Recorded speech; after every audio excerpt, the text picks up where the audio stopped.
भाई अपनी माँ की कसम, मैंने भोग आपको सॉरी बोल तो दिया, स्टोरी पे देखो ना। अब बोल भोग। मैंने तेरा क्या करा था ये बता। भाई मैं बोल। वहाँ पे स्टोरी साहिल भाई डाल, सॉरी। साहिल भाई मेरे बाप है, हाँ। मेरे भाई है, बड़े भाई है, वेदांत भाई मेरे भी वेदांत पापा भाई भाई। मेरे भाई है, मेरी माँ उनकी माँ, उनकी माँ मेरी माँ है। हाँ बोल। दोस्तों, जैसा कि आप सभी ने देखा होगा कि भोपाल के अंदर एक व्यक्ति है जिसका वीडियो वायरल हुआ है। अब सबसे पहला प्रश्न हो जाता है कि वीडियो वायरल किसने किया, कैसे किया, क्यों किया। कॉमन सेंस की बात है, अगर कोई अपराधी है तो वो क्यों करेगा वायरल, उसको नुकसान है ना, उसके खिलाफ कार्रवाई होगी। और ये वीडियो जो है अपराधी के द्वारा ही वायरल किया गया है, ये भी नेचुरल बात है। घटना क्या है कि एक व्यक्ति ने ऐसी कोई घटना उसके साथ की, समीर और के साथ। जो समीर है नाम का लड़का बताया जा रहा है, उनमें से एक व्यक्ति के साथ जो लड़का है जिसको पट्टे से बांधा गया, उसके साथ कुछ घटना उसने की, जिसके लिए वो लड़का जब उसको पट्टा बांधा गया तो सॉरी बोलता नजर आ रहा है। और ये बोल रहा है वो कि मैंने स्टोरी भी लगा दी सॉरी की, यानी इनके बीच में कोई आपसी रंजिश है, ये उस वीडियो से नजर आ रहा है। अब कॉमन सेंस की बात है कि पुलिस एक पक्ष के खिलाफ कार्रवाई कर रही है, दूसरे पक्ष की शिकायत ली गई है, उस पर कार्रवाई की कोई बात नहीं कर रहा। जबकि इधर से भी शिकायत दी गई है दूसरे पक्ष की, जिन व्यक्तियों को गिरफ्तार किया गया है उनके परिवार वालों ने भी एफआईआर दी पुलिस को, क्योंकि पहले उसने कुछ किया, उसके बाद ये एक्शन का रिएक्शन था और ये आपसी रंजिश के चलते। लेकिन एडवांटेज लिया जा रहा है कुछ नेताओं के द्वारा, कुछ पार्टीज के द्वारा, पहली चीज। दूसरी चीज, जो घटना है वो क्या बनती है, 323, 341, 342 आईपीसी और इसके अलावा 504 और 506 आईपीसी का मामला बनता है। क्योंकि यहाँ पर बहुत हीनियस क्राइम नहीं हुआ है, कोई उसको ग्रीवियस इंजरी नहीं है, उसकी बेइज्जती की गई है 504 आईपीसी, अभद्र व्यवहार किया गया उसके साथ, धमकी दी गई है 506 आईपीसी, 341 मारपीट की गई है और उसको बंधक बनाया गया 342 आईपीसी। ये सभी धाराएं उस पर लग रही है जो मैंने बता दी, ऑलमोस्ट सारी धाराएं। इन सभी धाराओं के तहत कार्रवाई की जा सकती है। इन सभी धाराओं में पुलिस सीधे गिरफ्तार करने का अधिकार रखती है उस व्यक्ति को, क्योंकि ये कॉग्निजेबल ऑफेंस है, पहली चीज। अब इसके अलावा कुछ एलिगेशन ऐसे लगाए गए हैं उस लड़के के द्वारा, उसके परिवार के द्वारा, कि धर्म परिवर्तन का भी प्रेशर बनाया जा रहा था, जो कि थोड़ा सा फिल्मी लगता है, क्योंकि आजकल क्रेज है इन चीज़ों का कि आप कोई भी घटना हो उसमें ये धर्म परिवर्तन वाली बात जोड़ दो तो थोड़ा सा इम्पैक्ट आ जाता है और कार्रवाई करने में भी फायदा होता है, पुलिस वाले कार्रवाई करते हैं, थोड़ा सा सपोर्ट मिल जाता है लोगों का, क्योंकि ग्रुप्स एक्टिव है, उनको यही चाहिए। ठीक है, तो ये हुई बात। अब पुलिस इसको धर्म परिवर्तन का सेक्शन ऐड करती है, ये नहीं करती है, ये पुलिस जोड़ेगी इन्वेस्टिगेशन के बाद। अगर कोई तथ्य ऐसा उजागर होता है कि हाँ ये धर्म परिवर्तन कराना चाहते थे, तो वो धारा जुड़ जाएगी उसके अकॉर्डिंग, फोर्सफुल कन्वर्जन की। इसके अलावा एक नेता ने रसूखा लगाने की बात कही है।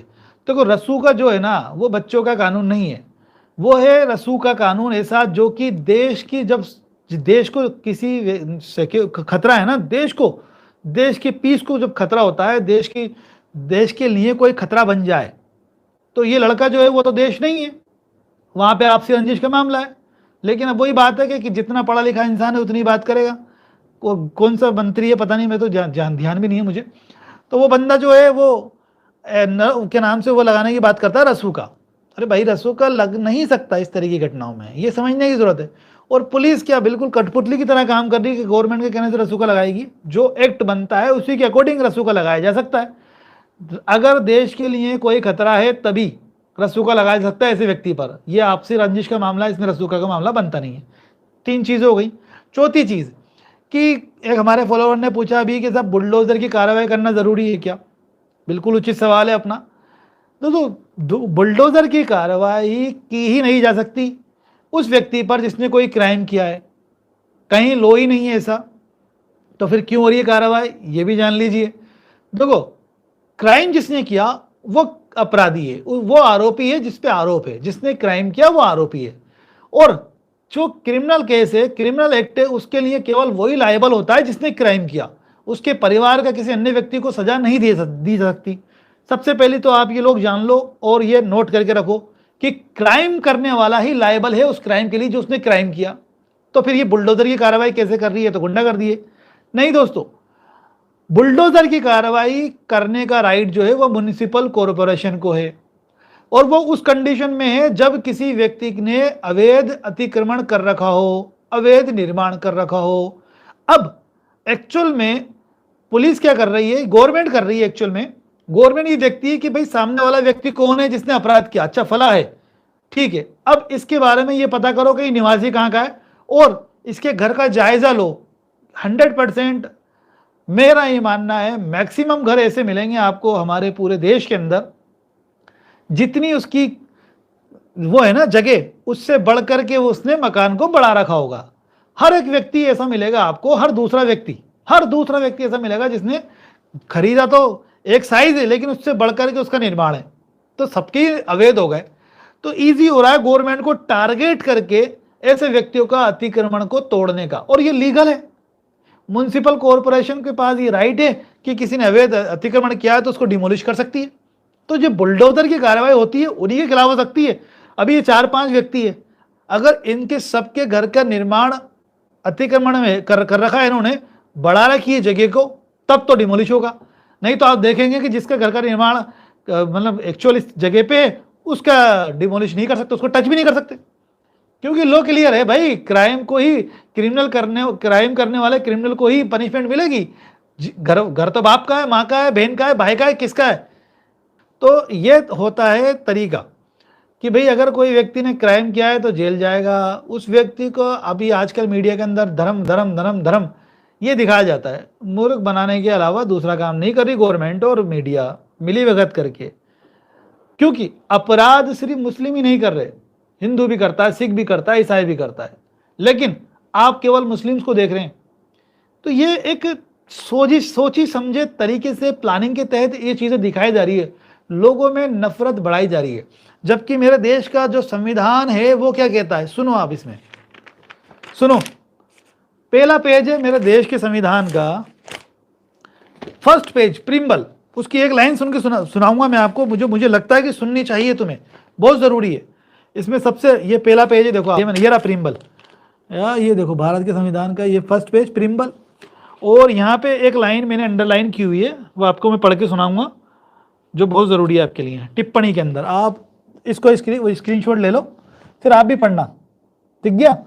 अब मैं पढ़ के सुनाता हूँ तुम्हें। देखो इसमें क्या लिखा हुआ है, सुप्रीम कोर्ट का जजमेंट है ये, राज्य को, राज्य से मतलब जिस राज्य में आप रहते हो ना, वो हर एक राज्य आ गया। मैं राजस्थान में रहता हूँ, आप MP में रहते हैं, कोई किसी UP में रहता है, कोई अन्य अलग अलग राज्य में रहता है, तो सबके लिए ये बात कह रहा है कि राज्य को, राज्य से मतलब राज्य सरकार है यहाँ पर, राज्य को सभी नागरिकों के बीच बंधुता बढ़ाने के लिए निरंतर, बंधुता समझ रहे हो, बंधुता भाईचारा यूनिटी बढ़ाने के लिए निरंतर एवं संगत, निरंतर भी कंटिन्यूअस और संगत प्रयास करते रहना चाहिए, जिससे कि प्रत्येक नागरिक की, यानी तुम्हारी मेरी हर एक व्यक्ति की, हिंदू मुस्लिम सिख ईसाई की, प्रत्येक नागरिक की गरिमा संरक्षित, पोषित और प्रोत्साहित हो।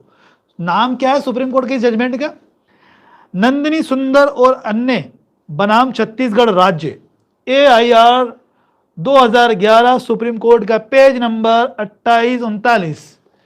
तो क्या कह रहा था सुप्रीम कोर्ट कि प्रत्येक राज्य को, यानी राज्य सरकार को अपने नागरिकों के बीच बंधुता बढ़ाने वाला कार्य करना चाहिए। अब ये बता दो मुझे वो कौन सी गवर्नमेंट है जो अपने नागरिकों के बीच में बंधुता बढ़ाने वाला कार्य कर रही है। आपको ऊल जलूल ऐसे भड़काऊ भाषण देते हुए नेता मिल जाएंगे बड़ी बड़ी पार्टीज के। कॉमन सेंस की बात है, फूट डालो राज करो की नीति सक्सेसफुल है। अंग्रेजों ने हमारे देश में कई साल राज किया है फूट डालो राज करके, और आज कुछ मुट्ठी भर नेता भी फूट डालो राज करो की नीति पे काम करके मूर्ख बना रहे हैं आपको और मुझे। इस बात को समझने की हमें जरूरत है। क्राइम करने वाला क्रिमिनल है, उसका किसी धर्म से लेना देना नहीं है। क्राइम किया करने वाला क्रिमिनल है, सिंपल सी बात ये होना चाहिए। लेकिन दिखाया तुम्हें क्या जा रहा है, जिससे बांटा जा सके। इस बात को समझना बहुत जरूरी है। वीडियो अच्छा लगा है तो लाइक करना, शेयर करना, ऐसे ही वीडियो देखने के लिए चैनल को सब्सक्राइब करें। Thanks for watching guys.